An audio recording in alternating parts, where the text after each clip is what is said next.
ദൈവനാമത്തിന് മഹത്വമുണ്ടായിരിക്കട്ടെ.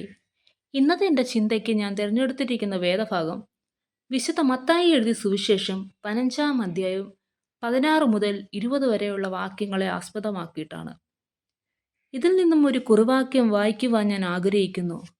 18 വാക്യം ഇപ്രകാരം ഓർമ്മിപ്പിക്കുന്നു: വായിൽ നിന്നും പുറപ്പെടുവിക്കുന്നതോ ഹൃദയത്തിൽ നിന്ന് വരുന്നു, അത് മനുഷ്യനെ അശുദ്ധമാക്കുന്നു. അതിനാധാരമായി ഈ ചിന്തയ്ക്കൊരു തലക്കെട്ട് ഇപ്രകാരമാണ്: നോമ്പിനോടനുബന്ധിച്ച് സഭ നിശ്ചയിച്ചിരിക്കുന്നത് വാക്കുകളിലെ വചനപ്പെരുമ, ദ ഇമ്പോർട്ടൻസ് ഓഫ് വേർഡ്സ്. ഇതിനാമുഖമായി ഞാൻ പറയാൻ ആഗ്രഹിക്കുന്നത്, മനുഷ്യൻ പുറമേ കാണുന്ന കാര്യങ്ങളെക്കുറിച്ചാണ് അധികം ചിന്തിക്കുന്നത്.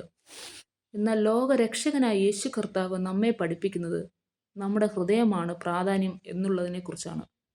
യേശു ശിഷ്യന്മാരോട് ചോദിക്കുന്നു, നിങ്ങൾ ഇപ്പോഴും ഗ്രഹിക്കുന്നില്ലയോ? അത് നമുക്ക് 16 വാക്യത്തിൽ കാണാൻ കഴിയും.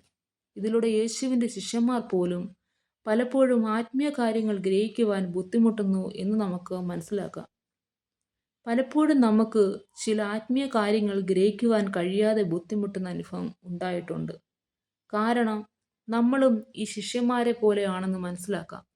എന്നാൽ ദൈവം പറയുന്നതിനനുസരിച്ച് നമ്മുടെ ഉള്ളിൽ ഹൃദയശുദ്ധി, ചിന്തകളുടെ നിയന്ത്രണം, ക്ഷമയുടെ പ്രാധാന്യം, സ്നേഹത്തിൻ്റെ പ്രാധാന്യം, ഇവയെല്ലാം നമ്മുടെ ഹൃദയത്തിൽ ദൈവവചനം കൊണ്ട് നിറയ്ക്കുകയും പ്രാർത്ഥനയിലൂടെ ദൈവവുമായി ഒരു ബന്ധം സൃഷ്ടിക്കുകയും ഈ വചനത്തിലൂടെ ആഹ്വാനം ചെയ്യുന്നു.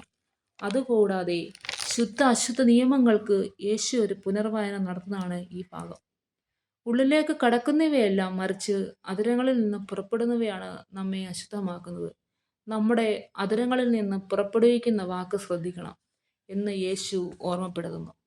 വാക്കുകൾക്ക് നശിപ്പിക്കാനും സുഖപ്പെടുത്തുവാനുമുള്ള ശക്തിയുണ്ട്. വാക്കുകൾ സത്യവും ദയയും ഉള്ളതാക്കുന്നു.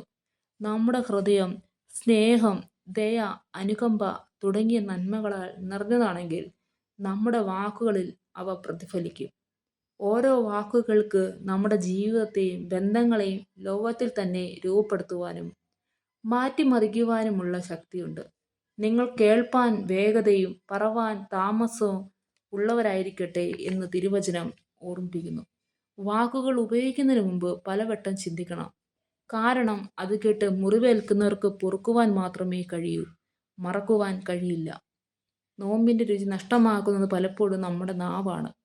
ആയതിനാൽ ഈ നോമ്പിൻ്റെ കാലയളവിൽ നമ്മുടെ നാവ് കൊണ്ടും നമ്മുടെ അധരങ്ങൾ കൊണ്ടും മുറിവേൽപ്പിക്കരുത് എന്നുള്ള ആഹ്വാനമാണ് യേശു കർത്താവ് ഇവിടെ നാം ഓരോരുത്തർക്കും ഊന്നൽ നൽകുന്നത്. യേശുവിൻ്റെ ഈ വാക്കുകൾ നമ്മുടെ ജീവിതത്തിലും ഹൃദയശുദ്ധീകരണത്തിലും വലിയ മാറ്റങ്ങൾ കൊണ്ടുവരുത്തുവാൻ ഈ വചനങ്ങളാൽ നമ്മെ ഓരോരുത്തരെയും സഹായിക്കട്ടെ എന്ന് പ്രാർത്ഥിച്ചുകൊണ്ട് നിർത്തുന്നു. ദൈവം നമ്മെ ഓരോരുത്തരെയും അനുഗ്രഹിക്കട്ടെ.